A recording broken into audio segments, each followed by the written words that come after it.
Good seeing you again, David. You too, Dave. Uh, I saw an article you wrote recently about the power of using our calendars as a productivity tool.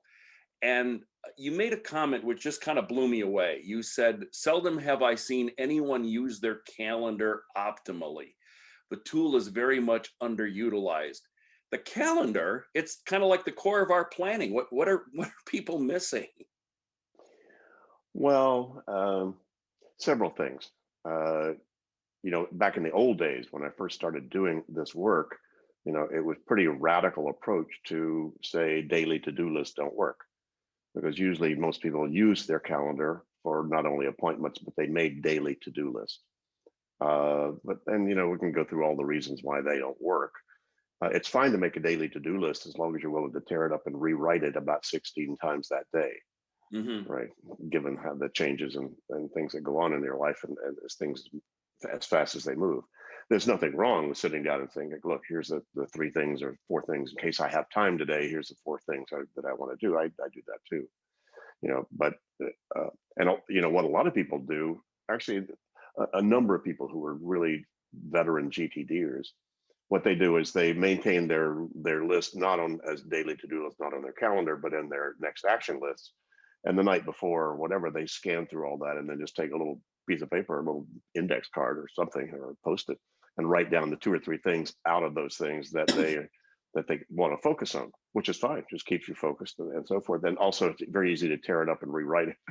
It's Yeah, like yeah. not in stone anyway. I saw a study many, many years ago that people said if I'll forget the numbers, but you'll get the idea that most people what they write down on Monday that they think they're going to do would take them all week to do. Right? And then people wind up True. rewriting and feeling guilty and feeling bad because they didn't do all that stuff because it's just kind of unrealistic to think that your calendar should hold all of that. Yeah. So that's kind of error number one that most people make. Error number two is they don't take advantage of the calendar as both a tickler system and and a way to be aware of things that are day specific that you need to see. So what happens is they don't really trust that it's what I call the hard landscape. I used to manage a landscape company in LA, and we had hard landscape, which is the brick and mortar stuff that you don't move very much. And then there's the soft landscape, which is the trees and the grass and the flowers and so forth that you can move around in case you made a mistake. So the hard landscape for me is my calendar that has three things on it. And those three things are obviously appointments, to chatting with you today. Um, Day specific, that's time specific stuff. Day specific things to do, like I've got to send that DHL package today sometime. Can't wait till tomorrow, anytime today, as long as I get my DHL before they close. So that would also be on my calendar. That's a got to for the day, but it's not tied to a time. It's just tied to the day itself. And then there's day specific information, which is I want to know on Friday that they're going to shut down this whole part of town. So don't try to go there. Or Hmm. I need to know on Friday that that's the last day that I could start on this Excel spreadsheet in order to finish on time. Hmm. Or that's the day that's somebody's birthday that I might want to be aware of on that day. Hmm. So it's things that I need to be aware of or would like to be aware of either on that day or about that day. So going back to your DHL example, I mean, why would that not be on your to-do list for the day, your task list, your 3x5 card or whatever? Why would that be on your calendar? It could be, but I don't use a 3x5 card. I just have, I just use the day specific, thing to do. And these days, most of the digital calendars have a place for a day specific action to put on. In the old days, they didn't. You had to create a workaround. You had to create an all day event. They still call it that, even in Microsoft Outlook, which we just moved to 365. The calendar there allows you to then create a day specific thing if you click on it during the day on the graphics, it takes up the whole day, or anywhere you put on there, it says busy all day. So if you said, look, I'm going to be off at a conference that whole day, so don't, if anybody else wants to access my calendar or put something on it, don't do that. Hmm. They won't be able to do that. Or, and the way it's set up now is you can click up above the time bars and click on that empty space and then just insert something, and it then by default does not block out your whole day. It's just something that I can, that I can put on there, that I need to be aware of. Hmm. Um, so I'm, for instance, if you look right now uh, on my today's Monday and our things, and if you looked at my Monday calendar, now this is Monday the 19th. If you look up at the top, you see a little thing that says aftershock effects question mark. Right. Well, for 5 days, I got my first vaccination 5 days ago, and Yay. they said, hey, give it 5 days to see just in case you get anything. So that that was something I wanted to be aware of, not anything I had to do. Hmm. But that was just nice to be aware of that. Tomorrow on Tuesday, you see Mori-san up there. My fabulous Japanese barber has been not been able to work because he works out of the Hotel Okura, and Hotel Okura has been somewhat almost totally shut down because of the pandemic. And they said he should be starting on the 20th. That means I can get Mori-san to give me a haircut, after that day. And then Thursday, Vitsuda Han's birthday is whether I do anything about it, I don't know, but he's a very cool guy Okay. that we've done a lot of work with here. So you see, and you see, there's nothing else on my calendar except committed times, Hmm. and events.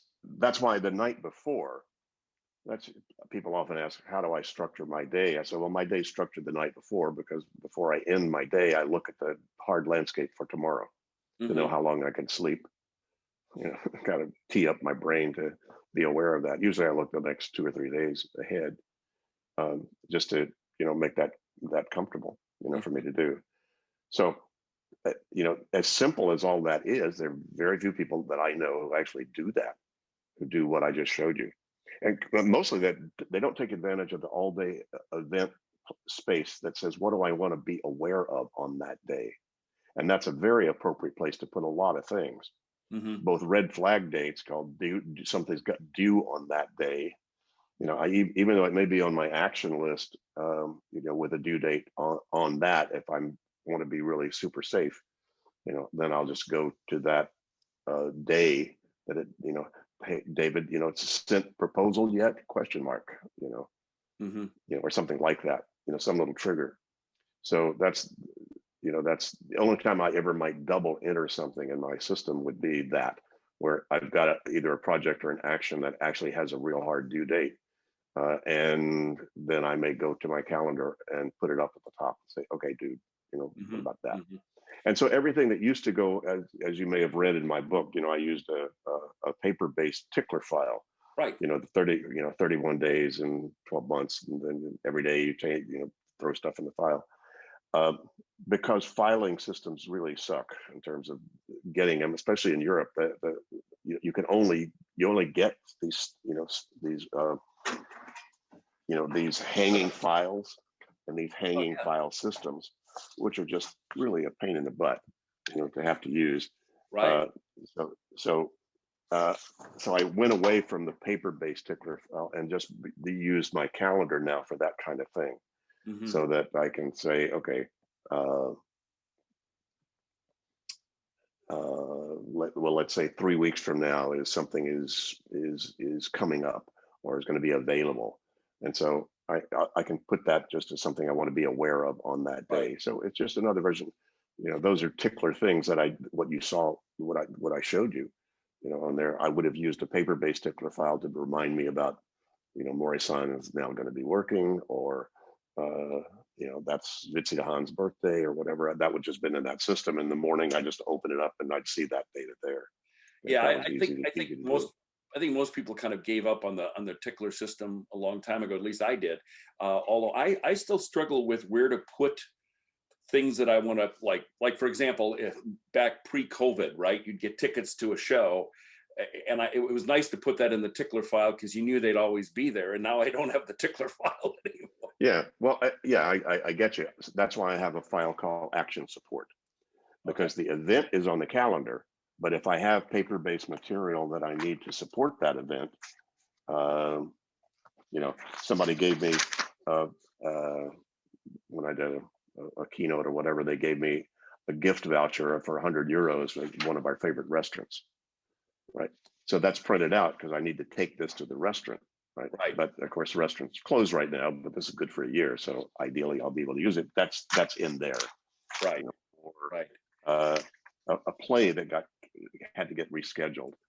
So here's my ticket for that play, right? But it had to get rescheduled. So anyway, so those are, I have a meeting with my CIO. He's my tech, Eric Mack, who's just a big tech consultant we use a lot. And here's his optimization of Microsoft 365 document that he gave me. So it's kind of background for a Hmm. meeting that we're going to have, a Zoom meeting we're going to have together about that. So I use that for the same purpose. I'm like you. It's like I still need support material, for that. That's why I use, I've got a stacking tray of my in trays, and there's my in tray. Then I have my second one is a bunch of my Dutch lesson stuff. That's where cause that's paper based. A lot of it is. And then my next one is just pending. And this is the pending area. For instance, here's the data for my second vaccination, that I will need to take in, when I'm scheduled, it's about 4 weeks from now. Hmm. And then I have, folders that I've created for the Keith's Comp is the apartment we just bought, and I have folders for that have like design and finance and so forth. I have that there, so I still have paper-based stuff. It's still a lot easier many times, even if it comes across as a PDF, to print out that PDF and have it in your hand than Right. it is to try to go click through and try to find it on a computer, especially if you're going to go somewhere and still need that document or need access to that. Right. So I just got my system set up, and that works. It's very simple. It's a very Yeah. simple idea. And it But doesn't that sound like it's changed very much. I mean, other than the Tickner file, it really doesn't sound like you've changed your system since you wrote your first book. true. Yeah. Yeah. Well, And my system hadn't changed even when I wrote the book for several years. I tweaked it a little bit in terms of some of my lists and categories. I've got I have an after COVID action list now. You know, well, that's a good uh, idea. I didn't think of that.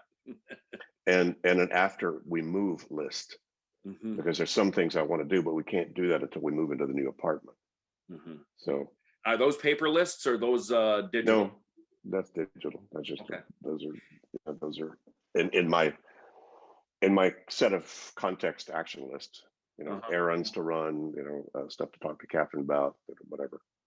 So, getting back to your calendar for a second, what is your view of time blocking to set aside time to work on specific projects? I didn't see any big times blocked out on your calendar. I don't, hardly ever. If you need that to get something off your mind, then you do need to do it. Hmm. If you do that and then don't keep to your own appointment with yourself, you just undermine your self-esteem. Hmm. Hmm. And very few people keep their own appointments with themselves. You know, but I've met people for whom it is very important to do that, especially people who are in organizations where people are grabbing time on their calendar a lot.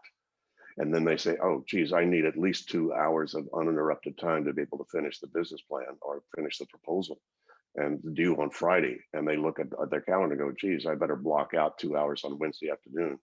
And then they just go into a conference room and take that time for themselves. If you're willing to keep your own agreements with yourself, sometimes it is the best way to get that off your mind. Hmm.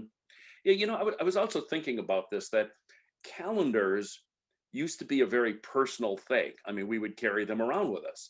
And now that they're, for the most part online, I mean, a lot of people still hang to paper, which is cool. But for those of us who are online, it's almost too easy to share your calendar with others who can then request time on your calendars, fill up your calendar so that before you know it, you don't have any time to get any work done.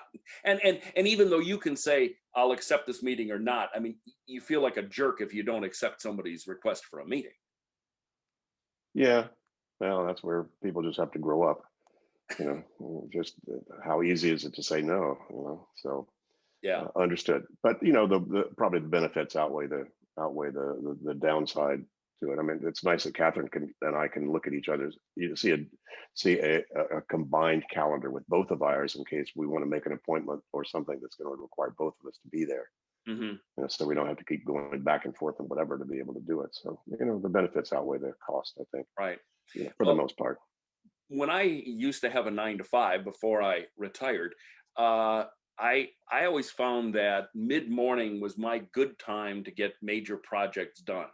So I just had an agreement with my administrative assistant that we would kind of block out that time, and that was my work time. And Yeah, and we didn't mark it on my calendar, but we were both aware that that had to happen, and that seemed to work for me really well. sure. No, no.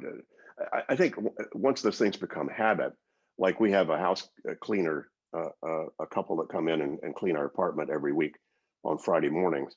And so it's not on my calendar, but Catherine and I know the best thing is for us to be out of here, Yeah, you know, with the dogs, and go find something to do on Friday morning. So I never put anything on my calendar yeah, before like 1 p.m. in the afternoon on right. Friday, simply because I know that. So to your point, once it's habitual and you Hmm. built it into your system, people think I write everything down. No, I write as little as I can get by with. I plan as little as I can get by with. Are you kidding? But what I do need to plan and what I do need to get out of my head, absolutely, I Hmm. do, to make sure that it's off my mind. But when things are habitual, I don't need to write down brush my teeth because I just have to do that anyway. And Right. so there's a lot of things in life you don't need to write down, even though you need to do them, either Mhm. on a daily basis or every Friday morning. We need to leave the apartment clear and clean and get out Right. of here. But you're putting a lot of faith in that brain again, remember? Yeah, yeah. Well, As no, I'm getting older, I'm forgetting the simple things too, David. yeah, yeah.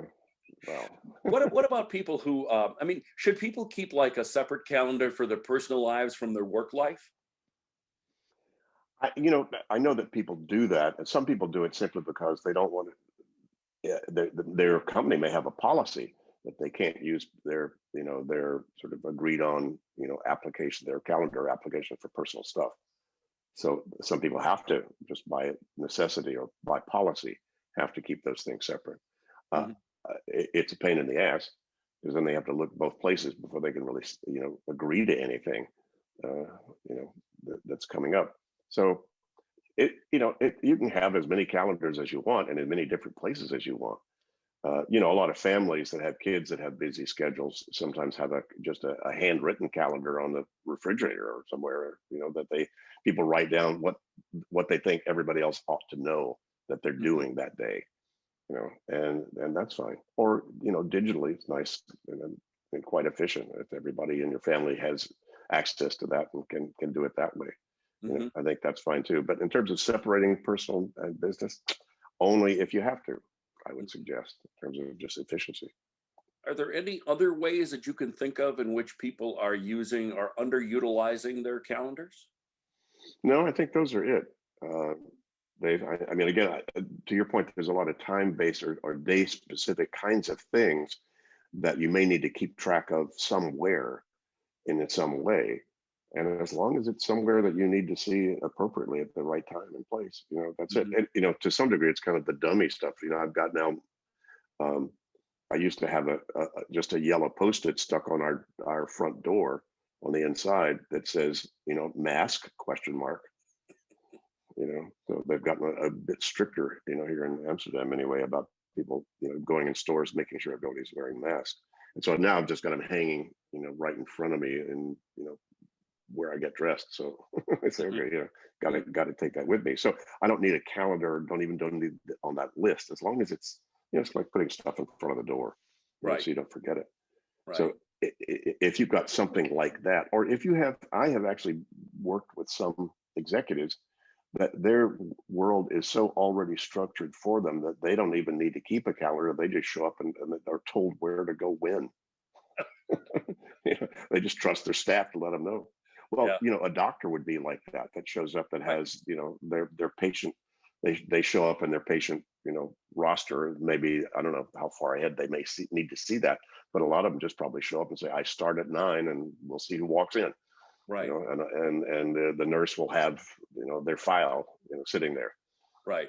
So if it's possible that you could be structured, have structures around you that then don't require you to keep track of all that detail, as long Hmm. as they do and you trust it. Hmm. Yeah. Well, I think that digital calendars have it certainly made my life so much easier because, as I say, back when I had an administrative assistant, she could keep track of, she could schedule things, which I always thought were the biggest pain, to just schedule meetings. It's why I use Calendly now to schedule a lot of my things because I don't have to worry about them. But I do remember the transition being difficult because you'd be sitting in a meeting and somebody would say, well, let's meet next week, Tuesday. What's on your calendar? And everybody else would just open up their paper calendar and they'd see next Tuesday, and I'm kind of fumbling around with my thing. So it took a little transitional time. Sure. No, understood. Any other tips for budgeting your time? That comes back to, how do you prioritize? How do you decide how much time you want to spend doing what, where?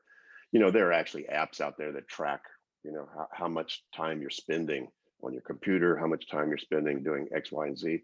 I say, frankly, I don't care. To me, it's quality, not quantity. Right. And so I think if you think about the quality of your choices about what you do in discretionary time, or for instance, Catherine was suggesting, it's a pretty good idea, but I'm still doing a lot of podcasts and interviews, chat, like chatting with you, that scheduling all those on one day, or as opposed to spread it out during the week. So I don't have any day that's totally discretionary time. Right. And I wouldn't say I'm retired, but life's a little bit easier, more flexible now. So I can take advantage of a day with nothing else is scheduled, Hmm. to be able to do some other things I might not do otherwise if I still had to show up, even for just one appointment. Hmm. So yeah, so managing your days or your times in that way, I think makes a lot of sense. Hmm. If it makes sense to do it. Again, just rules are made when brains run out. So I would suggest that you know that you be as structured as you need to be, but no more. Right. And leave yourself the freedom and flexibility to do that. But it's a good point, and everybody should always be asking themselves, do I need to go to these meetings? Do I need to be doing those kinds of things? That's that's more of a what are your accountabilities, responsibilities? It comes all the way up to the horizons. Where are you going in your life? What matters to you, and are you lined up to be able to do that? Are those meetings on purpose? Hmm. For you, in terms of Well, who you are and what you're about. I used to have a pretty hard and fast rule that unless you gave me an agenda or at least told me what the purpose of the meeting was, I wasn't going to schedule it because sometimes you just have the every Tuesday at 1 o'clock meeting. Yeah, You know. yeah, and that's usually I usually say uh, it's like the cow paths. First cow shows up and says, well, which way should I go? And they just wander over the hill. The second cow shows up and goes, hoof prints. That's got to be the way to go, right? Right. And by 14 cows, that's the way to go. So Exactly. Monday meetings. Yeah.